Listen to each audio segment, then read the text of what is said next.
بسم اللہ الرحمن الرحیم لقد جاءكم رسول من أنفسكم عزيز عليه ما عنتم حريص عليكم بالمؤمنين رؤوف رحيم.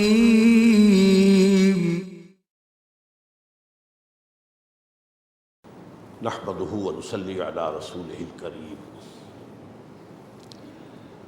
اما بعد فقد قال الله تبارك وتعالى حاكيا عن سيدنا نوح عليه الصلاة والسلام كما ورد في سورة الأعراف. اعوذ بالله من الشيطان الرجيم بسم الله الرحمن الرحيم. قال يا قوم ليس بي ضلالة ولكني رسول رب العالمين أبلغكم رسالات ربي وأنصح لكم وأعلم من الله ما لا تعلمون. صدق الله العظيم.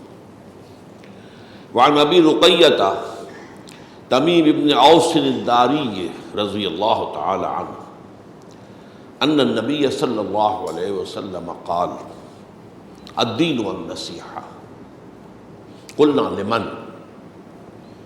قال لله ولكتابه ولرسوله ولأئمة المسلمين وعامتهم. رواه مسلم رحمه الله. رب اشرح لي صدري ويسر لي أمري واحلل عقدة من لساني يفقهوا قولي. اللهم ربنا الہمنا رشدنا واعذنا من شرور انفسنا. اللهم ارنا الحق حقا وارزقنا اتباعه وارنا الباطل باطلا وارزقنا اجتنابه. آمین یا رب العالمین. اربعین نووی کا جو سلسلے وار درس چل رہا تھا ان اجتماعات میں، آج ہم پھر اس کا سلسلہ شروع کر رہے ہیں. 7ویں حدیث ہے جو میں نے ابھی آپ کو پڑھ کر سنائی، اور میری جیسا کہ آپ کو معلوم ہے یہ عادت ہے کہ میں اس حدیث کے مضمون سے مناسبت رکھنے والی کوئی نہ کوئی آیت پہلے تلاوت کرتا ہوں. تو میں نے سورہ اعراف کی آیت تلاوت کی ہے. اس میں اللہ تعالیٰ حضرت نوح علیہ السلام کا ذکر کر رہے ہیں کہ جب انہوں نے اپنی قوم کے سامنے اپنی دعوت رکھی اور اللہ کی طرف بلایا، اللہ کی بندگی کی طرف اور توحید کی طرف، تو ان کی قوم نے کہا کہ اے نوح، ہمیں تو معلوم ہوتا ہے کہ تم پر کوئی دیوانگی طاری ہو گئی ہے، کوئی مخبوط الحواس ہو گئے ہو، تم یہ کیا باتیں تم کر رہے ہو، یہ ہماری سمجھ میں نہیں آتی. اس کا جواب ہے ان آیات میں. قال یا قوم لیس بی ضلالۃ. انہوں نے کہا میری قوم کی لوگوں، مجھے کوئی خبط نہیں لاحق ہوا ہے، میں کوئی دیوانہ نہیں ہوا ہوں، میں کوئی پاگل نہیں ہوا ہوں. ولیکنی رسول رب العالمین. بلکہ میں تو تمام جہانوں کے پروردگار کا ایلچی ہوں، پیغامبر. ابلغکم رسالات ربی. اور میں تمہیں اپنے رب کے پیغامات پہنچا رہا ہوں. جو کچھ کہہ رہا ہوں اپنی طرف سے نہیں کہہ رہا، بلکہ ان هو الا وحی یوحیٰ. یہ وحی ہے اللہ کی جو میری طرف آئی ہے اور میں تمہیں پہنچا رہا ہوں. وانصح لکم. اور میں تمہارا خیر خواہ ہوں، تمہارے ساتھ وفاداری کا حق ادا کر رہا ہوں، تمہاری خیر خواہی کا حق ادا کر رہا ہوں. وعلم من اللہ ما لا تعلمون. اور مجھے اللہ کی طرف سے وہ علم حاصل ہوا جو تم نہیں جانتے. یعنی تم نے اگر میری بات کو رد کر دیا تو جو شامت تمہاری آنے والی ہے وہ مجھے معلوم ہے. تو میں اس سے بچانے کی ہر ممکن کوشش تمہیں کر رہا ہوں کہ کسی طرح تم اپنی روش کو بدلو اور اللہ کی رحمت کو دعوت دو بجائے اس کے عذاب کی. یہ لفظ قرآن مجید میں کئی مرتبہ آیا ہے بہت سے رسولوں کے. حضرت شعیب نے بھی یہ فرمایا جب ان کی قوم برباد ہو گئی، تباہ کر دی گئی، تو انہوں نے رد کیا حضرت شعیب کی دعوت کو. تو انہوں نے بڑے ہی حسرت کے ساتھ کہا کہ اے میری قوم، میں نے تو نصحت لکم، میں نے تو تمہاری وفاداری کا، خیر خواہی کا حق ادا کیا تھا، لیکن اب یہ کہ تم ولیکن لا تحبون الناصحین، تمہیں اپنے خیر خواہ پسند ہی نہیں ہے، تم اپنے ان لیڈروں کی پیروی کرتے ہو جو تمہیں گمراہی کی طرف لے کر جاتے ہیں۔ تو اب یہ تمہارا اپنا چوائس ہے جس کا نتیجہ تم نے بھگت لیا ہے۔ فَكَيْفَ آسَىٰ عَلَىٰ قَوْمِ ظَالِمِينَ، تو اب میں رنج کروں تو کیسے کروں؟ یہ انتہائی رنج والا جملہ ہے کہ رنج ہو رہا ہے، لیکن یہ کہ رنج میرا جو ہے اب وہ کس بات پر ہے؟ اصل میں تو یہ تمہارے اپنے کرتوت ہیں جن کا نتیجہ تمہارے اوپر وارد ہوا ہے۔ اب یہ جو لفظ نصیحت ہے جو انبیاء کرام علیہ السلام کے ضمن میں قرآن مجید میں بار بار آیا ہے، اسی پر یہ ایک بہت جامع حدیث ہے، یہ جوامع الکلم میں سے ہے۔ میں نے اس سے پہلے بھی آپ کو بتایا ہے کہ حضور نے اپنے اوپر اللہ تعالیٰ کے جو خصوصی انعامات ہیں جب ان کا ذکر کیا ہے تو ان میں سے ایک یہ بھی ہے اوتیت جوامع الکلم، مجھے اللہ تعالیٰ نے نہایت جامع کلمات عطا فرمائے۔ مراد کیا ہے؟ کم سے کم لفظوں میں بہت بڑی حقیقت بیان کرتے تھے، دریا کو کوزے میں بند کر دینا جسے ہم محاورے میں کہتے ہیں، جامع بات، جوامع الکلم۔ الصوم جنۃ، اب دو لفظ ہیں، روزہ ڈھال ہے، ابھی چونکہ روزوں کا مہینہ گئے زیادہ دیر نہیں ہوئی، یہ نفس کے حملوں سے تمہیں روکنے کے لیے اللہ نے ڈھال دی۔ جس طرح آپ دشمن سے دو بدو مقابلہ ہو رہا ہو تو اس کے تلوار کے وار کو روکتے ہیں اپنی ڈھال پر، تو نفس کے حملوں سے روکنے کے لیے اللہ تعالیٰ نے تمہیں یہ ڈھال دی۔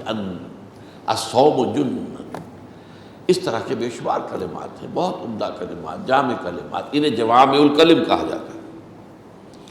تو ان جوامع الکلم میں سے یہ حدیث بھی ہے، اور اس کے راوی ہیں حضرت تمیم ابن اوس الداری رضی اللہ تعالی عنہ، ان کی کنیت ہے ابو رقیہ، وعن ابی رقیہ تمیم ابن اوس الداری رضی اللہ تعالی عنہ قال، انہوں نے فرمایا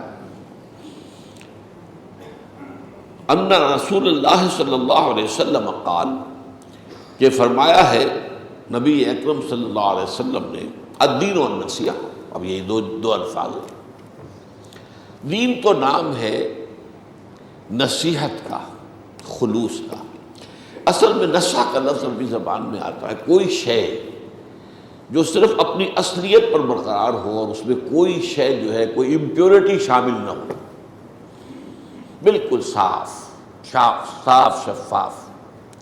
تو اسی طرح انسان کی نیت جب صاف اور شفاف ہوتی ہے اور اس کے اندر کوئی اور شے شامل نہیں ہوتی، مثلاً فرض کیجئے کہ میں آپ کو کسی اچھی بات کی دعوت دے رہا ہوں، یہ کام تو اچھا ہے لیکن ہو سکتا ہے کہ اس میں میں اپنی برتری آپ پر ثابت کر رہا ہوں، تو یہ خالص نہیں رہی بات، اب اس کے اندر ملاوٹ آ گئی ہے۔ خلوص وہ ہوگا کہ آپ اس کی صرف خیر خواہی آپ کو مطلوب ہو، یہ نہیں کہ اپنے علم کا روب گانٹنا ہو، یا اپنے تقویٰ کا اشتہار دینا ہو، یا اپنے نفس کو مطمئن کرنا ہو کہ یہ مجھ سے کمتر ہے، میں اس سے بہتر ہوں۔ اگر یہ شے شامل ہو گئی تو وہ بات خالص نہیں رہی، یہ دودھ خالص نہیں ہے، اس کے اندر پانی ہی نہیں جوہر کا پانی ملا دیا گیا یا کسی گندی نالی کا پانی ملا دیا گیا۔ تو نصح کہتے اس چیز کو کہ کوئی شے بالکل خالص۔ اب یہ جو ہے ایک ربط اور تعلق کیا ہوگا؟ النصیحہ، دین تو نام ہے اس کا، یہ خلاصہ ہے دین کا۔ یوں سمجھئے کہ دین کی ایک حقیقت ہے، یہ یوں کہیے کہ دین اللہ کا جو ہے ایک حقیقت واحدہ ہے، البتہ اس کو بیان کرنے کے اسلوب جدا جدا ہے۔ کبھی کسی حوالے سے بات ہو رہی ہے، بات وہی نکلے گی، کبھی کسی حوالے سے بات ہو رہی ہے، اس کا نتیجہ وہی برآمد ہوگا، کبھی کسی اصطلاح میں بات ہو رہی ہے، غور کریں گے تو بات وہیں پہنچ گئی، کبھی اصطلاحات بدل کر کچھ اور انداز اختیار کیا گیا، بات مضمون واحد ہے۔ جس کی مثال اگر آپ دیں تو جو لائل پور کہلاتا تھا فیصل آباد، اس کا گھنٹہ گھر ہے، اب 8 بازار ہیں جو اس گھنٹہ گھر پر آ کر جمع ہو رہے ہیں، جس دروازے سے داخل ہو جائیں، جس بازار سے داخل ہو جائیں، گھنٹہ گھر تو سامنے آئے گا، گھنٹہ گھر پہنچ جائیں گے۔ تو دین کی حقیقت جو ہے حقیقت واحدہ، اس کو بیان کرنے کے لیے بے شمار اسلوب ہے، جس کو کہا گیا ہے ایک شعر کے اندر کہ ایک پھول کا مضمون ہو تو 100 رنگ سے باندھو۔ اب یہ ادب کا، کسی کی فصاحت اور بلاغت اور قادر الکلامی کا ایک جو ہے مظہر ہے کہ وہ ایک پھول کی تعریف کر رہا ہے کہ کس کس انداز میں کر رہا ہے، کن کن پہلوؤں سے کر رہا ہے۔ ایک پھول کا مضمون ہو تو 100 رنگ سے باندھو۔ تو یہاں دین کی حقیقت کو واضح کیا گیا ایک نظم میں، الدین والنصیحہ۔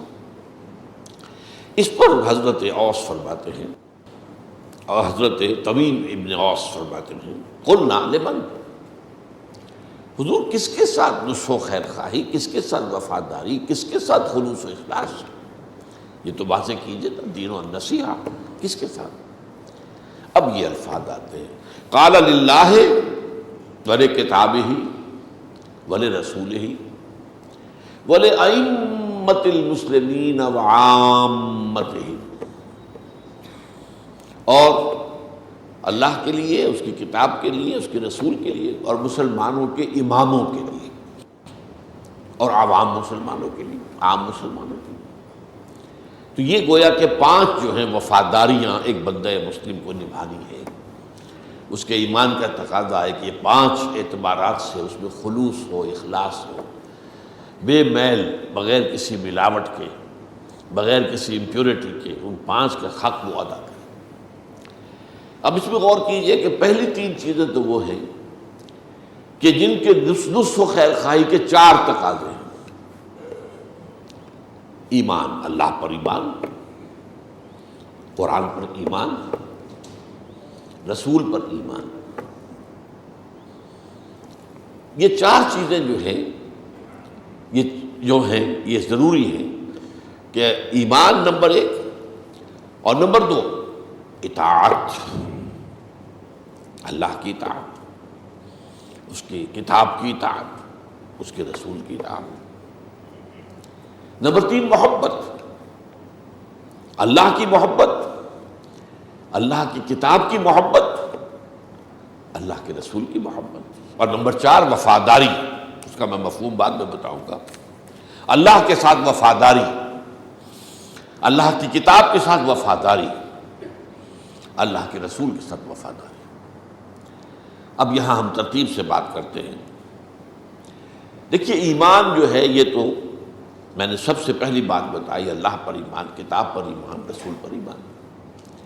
لیکن اس سے پہلے بڑی تفصیلی بحثیں ہو چکی ہیں۔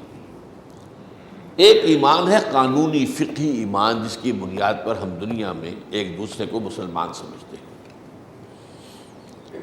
اس کا تعلق ہے اقرار باللسان سے، زبان سے کہا، زبان سے ٹیسٹیفائی کیا، اشہد ان لا الہ الا اللہ واشہد ان محمد رسول اللہ۔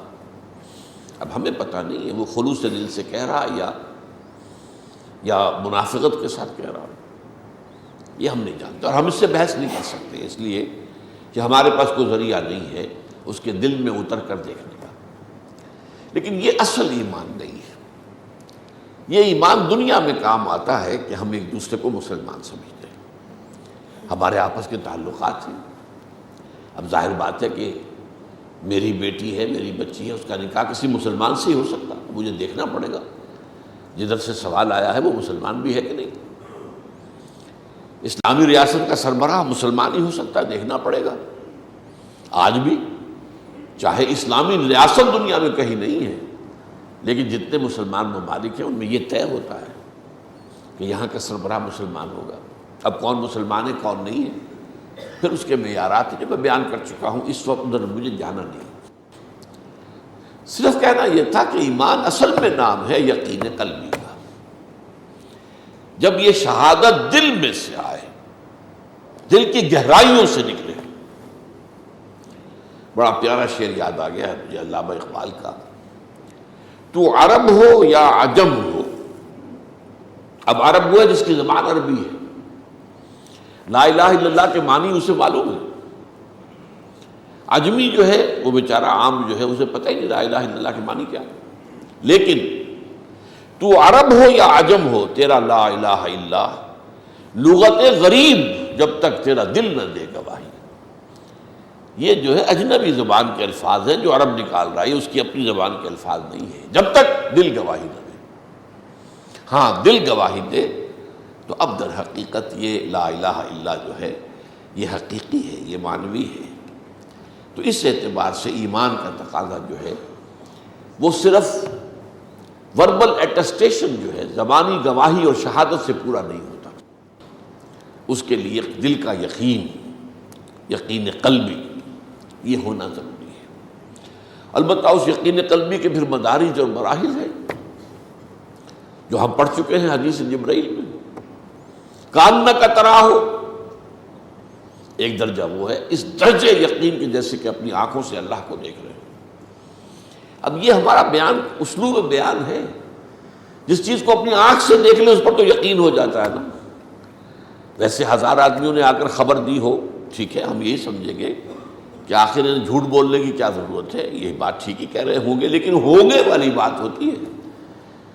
ٹھیک ہے یہ معلوم ہوتا ہے جب خود جا کے دیکھ لیں، فلاں جگہ آگ لگی ہوئی ہے، اب جا کر دیکھ لیا آگ لگی ہوئی ہے۔ تو وہ یقین کے جو بچشم سر مشاہدہ کرنے سے پیدا ہوتا ہے، وہ یقین پیدا ہو جائے انسان میں، اللہ پر، آخرت پر، بعث بعد الموت پر، وحی پر، فرشتوں پر، جنت پر، دوزخ پر، رسولوں پر، نبیوں پر، کتابوں پر، یہ یقین پیدا ہو جائے۔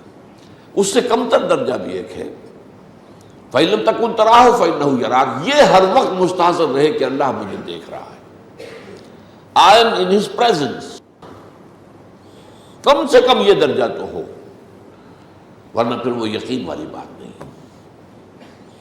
ویسے یقین کی جو گہرائی ہے اس کا ہم کوئی اندازہ نہیں کر سکتے۔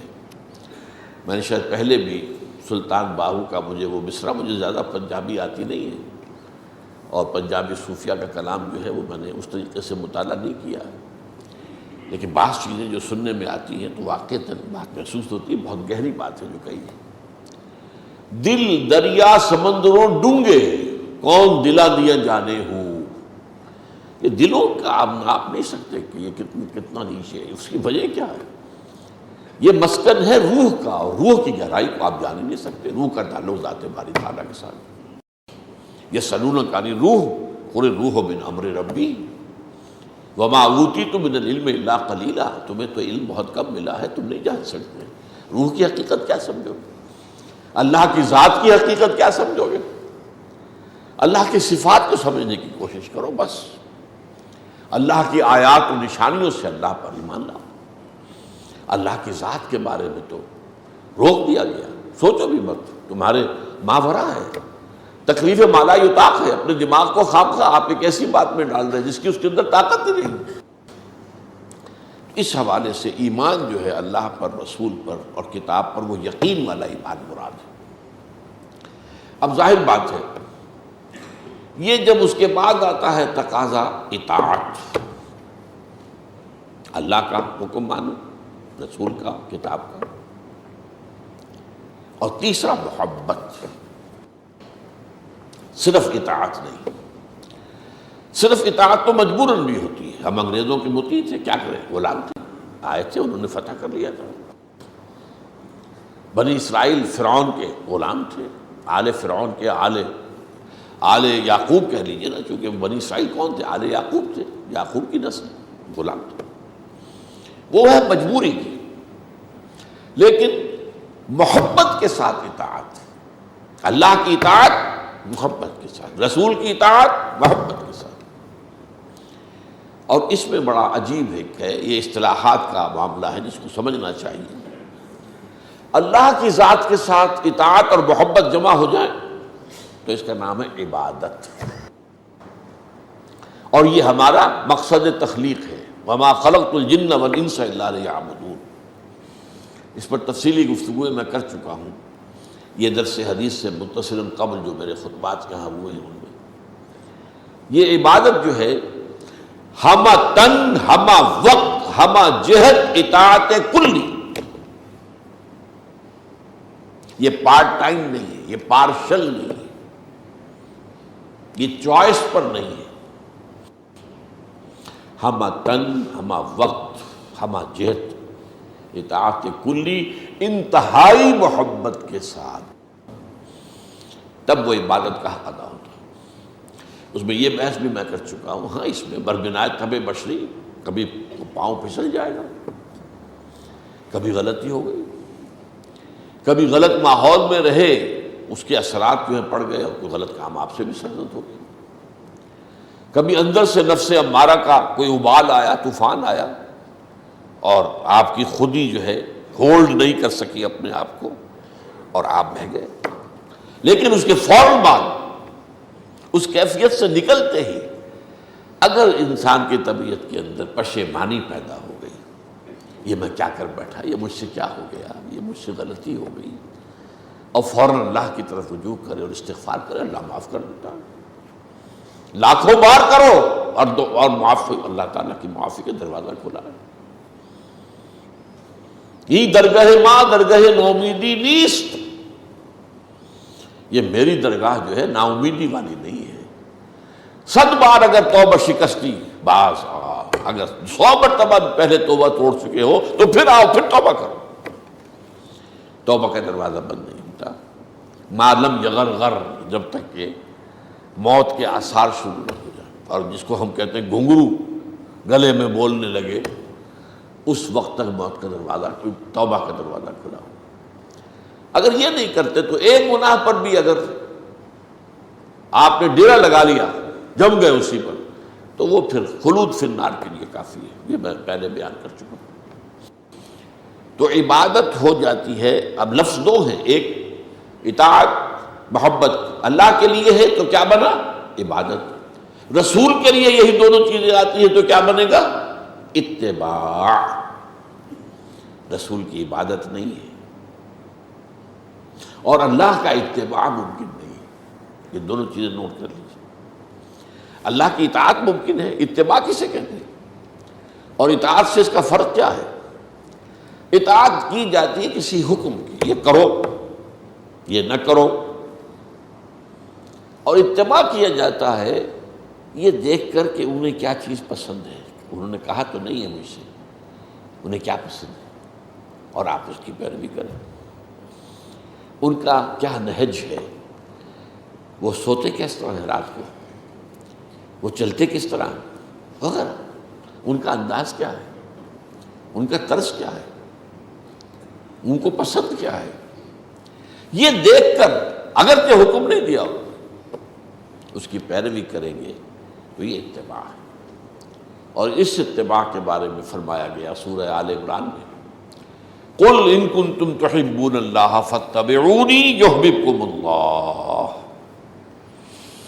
اے نبی ان سے کہہ دیجئے اگر تم اللہ سے محبت کرتے ہو تو میری پیروی کرو، اتباع کرو میرا، اللہ تم سے محبت کرنے لگے گا۔ اگلی آیت میں اطاعت کا لفظ آیا، اطیعوا اللہ واطیعوا الرسول، اور اگر یہ نہیں کرتے تو کفر ہے، اطاعت نہیں ہے تو کفر ہے، چاہے وہ کفر معنوی ہے، آپ نے لائن کراس نہیں کی ہے، اسلام سے نکل کر کفر میں نہیں گئے ہیں، لیکن وہ فعل اصلاً کفر ہو گیا۔ من ترک الصلاۃ متعمدا فقد کفر، جس نے نماز جان بوجھ کر چھوڑ دی اس نے کفر کیا۔ یہ فعل کافرانہ ہے، اس میں کفر ہے، وہ مضمر ہے کفر، البتہ آپ اسے کافر نہیں کہیں گے جب تک کہ وہ لائن کراس نہ کرے، اس کے لیے لائن کھینچی ہوئی ہے۔ تو اللہ کے لیے اطاعت جمع محبت عبادت بن گئی، اور رسول کے لیے اطاعت جمع محبت اتباع بن گیا۔ ایک بات اور نوٹ کیجئے، جب ایمان کا ذکر آئے گا، اطاعت کا ذکر آئے گا، تو اللہ کے فوراً بعد رسول ہوگا۔ یہاں ہم دیکھ رہے ہیں کہ اللہ کے بعد کتاب پہلے پھر رسول ہے۔ یہ ترتیب بھی بلا حکمت نہیں ہوتی، اس میں حکمت ہے۔ ایمان اللہ اور پھر رسول، آمنوا باللہ و رسولہ، اطیعوا اللہ و رسولہ۔ یہاں کتاب آ گئی ہے، اس کی وجہ کیا ہے؟ کتاب کی اطاعت اللہ کی اطاعت کے اندر آ گئی، لہذا اس کو وہاں پر دہرانے کی ضرورت ہی نہیں۔ کتاب کی اطاعت اللہ کی اطاعت، اللہ کا کلام، اس حوالے سے گویا کہ وہاں پر اس کی ضرورت نہیں ہے۔ لیکن یہاں اس کی ضرورت ہے، وہ میں بھی آپ کو بتا دوں۔ اچھا، اللہ اور اس کے رسول اور کتاب کے ساتھ وفاداری کا تقاضا کیا ہے؟ میں نے گنوائی تھی نا 4 چیزیں: ایمان، اطاعت، محبت اور وفاداری۔ وفاداری کیا ہے؟ وفاداری یہ ہے کہ آپ نے خود تو اللہ کے احکام پر عمل کیا، اطاعت کا تقاضا پورا ہو گیا۔ اللہ کے خلاف بغاوت ہے، اس کو فروغ کرنے کے لیے آپ میدان میں نہیں آئے، تو وفاداری کہاں رہی؟ غداروں کی قیادت، حکومت تسلیم کی تم نے، وفاداری کہاں رہی؟ جو غدار کا ساتھی ہے غدار ہے۔ یہ بش نے جو الفاظ کہے تھے، you are with us or against us, there is no grey area in between, یا ہمارے ساتھ ہو یا ہمارے دشمن ہو، درمیانی کوئی شے نہیں ہے۔ اگر ہمارا ساتھ نہیں دو گے افغانستان میں تو پھر ہماری دشمنی کے لیے تیار ہو جائے۔ It was a big challenge. ہمارا کمانڈو پریزیڈنٹ جو ہے وہ کانپ گیا، اسی کہ اللہ پر تو یقین ہے نہیں، نہ اللہ کے ساتھ وفاداری ہے۔ جب ہم اللہ کے ساتھ وفادار نہیں، اللہ ہماری مدد کیوں کرے گا؟ وہ تو فرماتا ان تنصروا اللہ ینصرکم، اگر تم اللہ کی مدد کرو گے تو اللہ تمہاری مدد کرے گا۔ یہ نہیں کہ تم نے تو رخ پھیرا ہوا کسی اور کی طرف، اس کے دشمنوں کے ساتھ دوستی ہے تمہاری اور اللہ تمہاری چاکری میں لگا رہے گا، معاذ اللہ۔ تو جب اللہ پر بھروسہ نہیں تو مجھ سے تو ڈرنا ہی ڈرنا ہے اس اعتبار سے۔ لیکن یہی بات مجھے حال ہی میں معلوم ہوئی ہے کہ اصل میں یہ بش کے الفاظ نہیں ہے، یہ حضرت مسیح کے الفاظ ہیں۔ He who is not with me is against me، یہ بائبل کے الفاظ ہیں۔ یہ مجھے پہلے معلوم نہیں تھا، لیکن بات صحیح ہے۔ تو اللہ کا معاملہ بھی کیا ہے؟ یا میرے ساتھ ہو یا میرے خلاف، درمیان میں کوئی بات نہیں ہے۔ اگر میرے وفادار ہو تو پھر میرے باغیوں کے خلاف تمہارا اعلان جنگ ہونا چاہیے۔ تعاون کیسا؟ چاکری کیسی؟ ان کو تقویت دینا چاہیے، مانی دارت، پھر تو تم انہی میں سے ہو۔ یہ وفاداری کا تقاضا کٹھن ہے، اور اس وفاداری کے بغیر عبادت کا تقاضا پورا نہیں ہوتا۔ عبادت میں نے کہا ہمتن، ہمہ وقت، ہمہ جہت اللہ کی اطاعت۔ جب نظام کافرانہ ہے تو آپ کی اطاعت مکمل ہو ہی نہیں سکتی۔ آپ کی زندگی کا جو اجتماعی پہلو ہے وہ تو طاغوت کے تحت ہے، اطاعت کامل نہ ہوئی۔ تو میں نے سمجھانے کے لیے کہا کہ عبادت کا معاملہ اطاعت سے ہوگا، لیکن وہ اطاعت جو ہے آپ کسی باطل نظام کے تحت رہتے ہوئے کلی اطاعت نہیں کر سکتے، جتنی کر سکتے ہو وہ بھی نہیں کرتے تو آپ مجرم۔ لیکن یہ کہ جو نہیں کر سکتے اس کا میں نے بارہا بیان کیا، کفارہ یہ ہے کہ اس نظام کو بدلنے کی جد و جہد کرو، تن من دھن اس کے لیے لگاؤ۔ یہ اللہ کے ساتھ وفاداری کا تقاضا ہے۔ نہیں کرتے، البتہ اس کے پھر درجے ضرور ہیں۔ وہ جو حدیثیں ہم نے پڑھی ہیں بار بار، من رعا منکم منکرا فلیغیرہ بیدہ فإن لم یستطع فبلسانہ فإن لم یستطع فبقلبہ وذلک اضعف الایمان۔ اب سب سے بڑا منکر ہے طاغوت کا نظام۔ یہ کسی نے چھوٹی سی چیز چوری کر لی، ٹھیک ہے، برا کام ہے، جرم ہے۔ یہ نظام طاغوتی باغیانہ، اللہ کی بغاوت پر مشتمل، سیکولرزم۔ ہم کسی آسمانی ہدایت کو نہیں مانتے، کسی آسمانی قانون کو نہیں مانتے، ہم تو خود حاکم ہیں۔ پاپولر ساورنٹی کی بنیاد پر ڈیموکریسی چلے گی اور ہم خود طے کریں گے کیا کرنا ہے کیا نہیں کرنا، کیا جائز ہے کیا ناجائز ہے۔ ہم چاہیں گے ہم جنس پرستی کو جائز قرار دے دیں گے، ہم چاہیں گے تو زنا کو کوئی گناہ یا جرم قرار دیں گے، نہیں چاہیں گے تو نہیں ہوگا۔ چنانچہ مغرب میں زنا کوئی جرم نہیں ہے، قطعاً کوئی جرم نہیں، زنا بالرضا کوئی جرم نہیں۔ ہاں اگر نابالغ لڑکی سے کیا ہے تو جرم ہو جائے گا، اگر بالجبر کیا ہے تو جرم ہو جائے گا، اگر اس کی رضامندی سے کیا ہے تو فی نفس ہی، جو نفس سے زنا ہے وہ کو نہ گناہ ہے نہ جرم ہے۔ انہوں نے اپنا قانون بنایا جیسا بنایا، ہم جنس شادیاں بنائیں گے قانون، سارا نظام سود پر چلے گا، اور یہاں لاٹریاں ہوں گی، ملینز کی لاٹریاں ہوں گی، جوئے ہوں گے، ہوگا، چلے گا، پروسٹیٹیوشن ہوگی، ہم لائسنس ایشو کریں گے، بلکہ اب تو باقاعدہ سرٹیفکیٹ جو ہیں وہ لگے ہوتے ہیں ان جو ہے پروسٹیٹیوٹس جو ہیں وہ فاحشہ عورتوں کے دروازوں کے اوپر، ہیلتھ سرٹیفکیٹ کہ یہ عورت جو ہے یہاں پر یہ ایڈ کے جراثیم سے پاک ہے، you can go ahead, now کوئی فیئر نہیں۔ تو یہ ہے بغاوت اللہ کے خلاف، اللہ نے جن چیزوں کو حرام قرار دیا۔ تو اللہ کے ساتھ وفاداری کا تقاضا جو ہے وہ یہ ہے کہ آپ اس نظام کو بدلنے کی جد و جہد کریں۔ اسی طرح قرآن کے ساتھ وفاداری، ظاہر بات ہے اس میں وہی اللہ کے ساتھ وفاداری کے سارے تقاضے آ جائیں گے۔ اس کی ہلکی سی بات یہ ہے کہ قرآن کی اگر توہین کی جائے تو آپ کو شدید صدمہ ہو۔ ہاں وہ جو میں بات کہہ رہا تھا 3 درجے، اس منکر کے خلاف، باطل نظام کے خلاف شدید نفرت بھی اگر نہیں ہے تو ایمان نہیں ہے، دل سے نفرت، ایک پریشانی لاحق رہے میں کہاں رہ رہا ہوں، کیوں رہ رہا ہوں، اس ماحول میں پھلنے پھولنے کی کوشش نہ کرے بلکہ قوت لا یموت پر گزر کرے اور اپنا پورا وقت جو ہے اپنی صلاحیت میکسیمم فارغ کر کے اپنی معاش سے اللہ کے دین کو قائم کرنے کی جد و جہد میں لگائے۔ تو کم سے کم نفرت۔ نمبر 2، زبان سے کہے تو صحیح کہ یہ نظام کافرانہ ہے، میں اسے تسلیم نہیں کرتا۔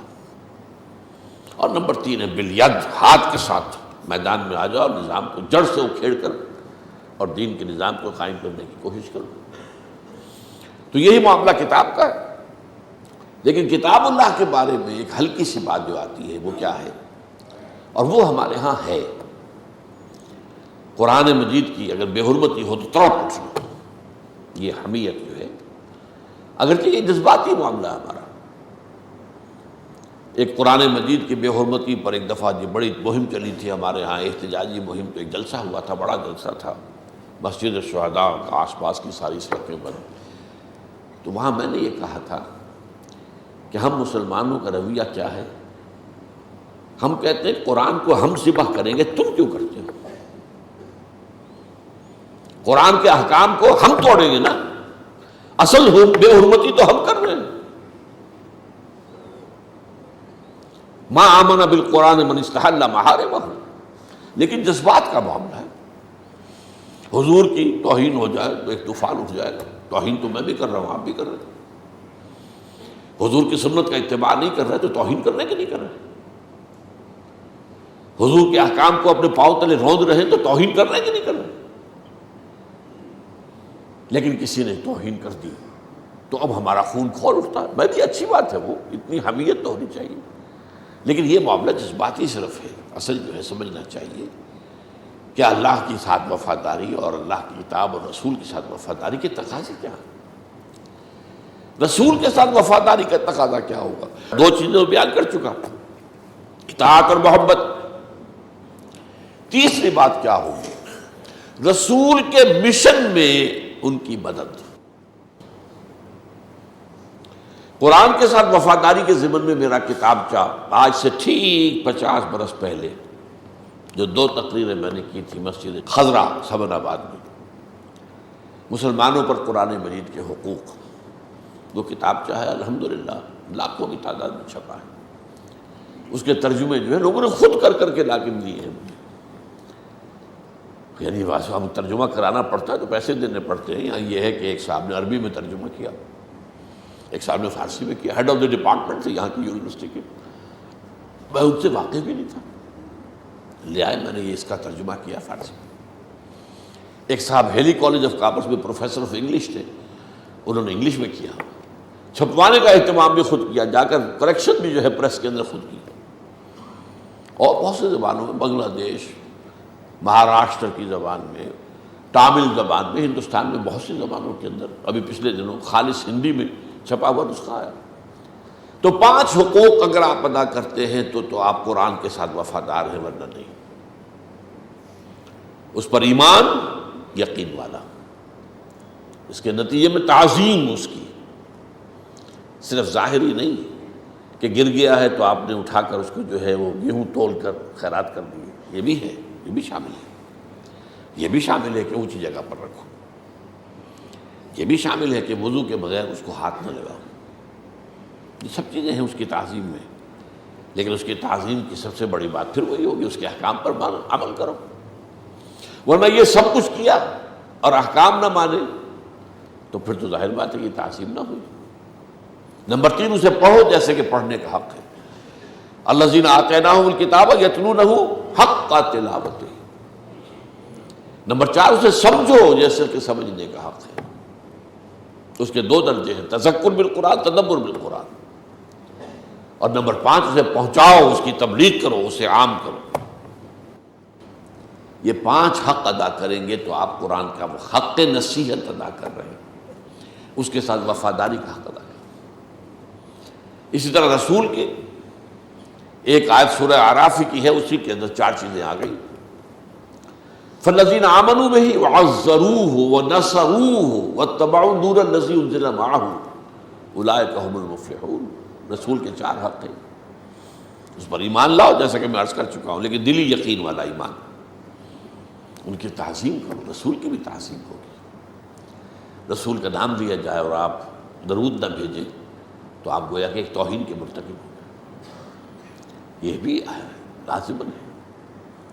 آپ مسجد نبوی میں ہیں یا ہوتے تھے صحابہ تو حضور کی آواز سے اونچی آواز نہ ہو جائے، لا ترفعوا اصواتکم فوق صوت النبی ولا تجہروا لہ بالقول کجہر بعضکم لبعض، اور اس طرح ان سے بلند آوازی سے بات نہ کر بیٹھنا جیسے کہ آپس میں ایک دوسرے سے کر لیتے ہو۔ میں آپ کو ڈسکس کر رہے ہیں، بحث ہو رہی، آپ نے زور سے ذرا آواز بلند کی، میں نے آپ سے بڑھ کر آواز بلند کی، یہ ہم آپس میں تو کر لیں، لیکن اگر رسول سے کیا انت احبط اعمالکم، تمہارے سارے اعمال حبط ہو جائیں گے، وانتم لا تعلمون، اور تمہیں پتہ بھی نہیں چلے گا۔ اب ہمارے لیے کیا ہے؟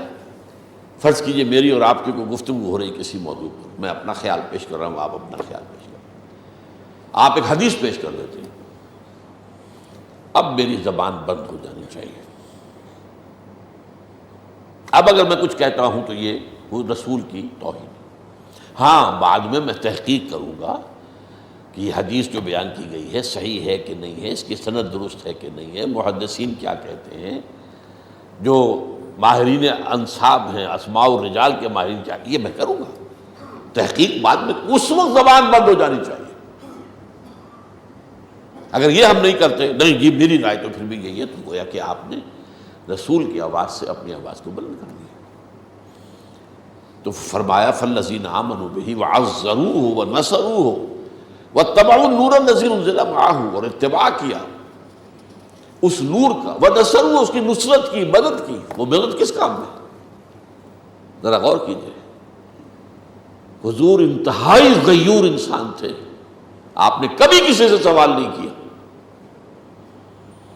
میرے تو آنکھوں میں ہمیشہ آنسو آ جاتے ہیں جب میں وہ واقعہ بیان کرتا ہوں کہ جب ہجرت کا حکم تو آ گیا تھا، لیکن حضور کو ابھی ایکسپریس پرمیشن نہیں آئی تھی، اور رسول نہیں ہل سکتا اپنی جگہ سے جب تک کہ ایکسپریس پرمیشن نہ آ جائے that you can go۔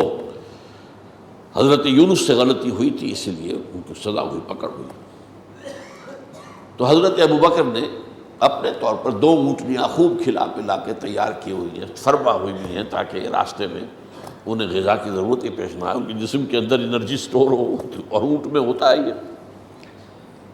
اب ایک دن اچانک دوپہر کے وقت حضور اپنا چہرہ مبارک جو ہے لپیٹے ہوئے اپنے امامے میں اور آئے، تو دور سے دیکھا گھر والوں نے حضور آ رہے ہیں، حیرانی ہوئی کہ یہ وقت تو آنے کا نہیں ہے عام طور پر عرب میں، ظہر عصر کے درمیان کسی کو وزٹ کرنا یہ وہاں کے آداب کے خلاف ہے، یہ قیلولے کا وقت ہے، بازار بھی بند ہو جاتے ہیں۔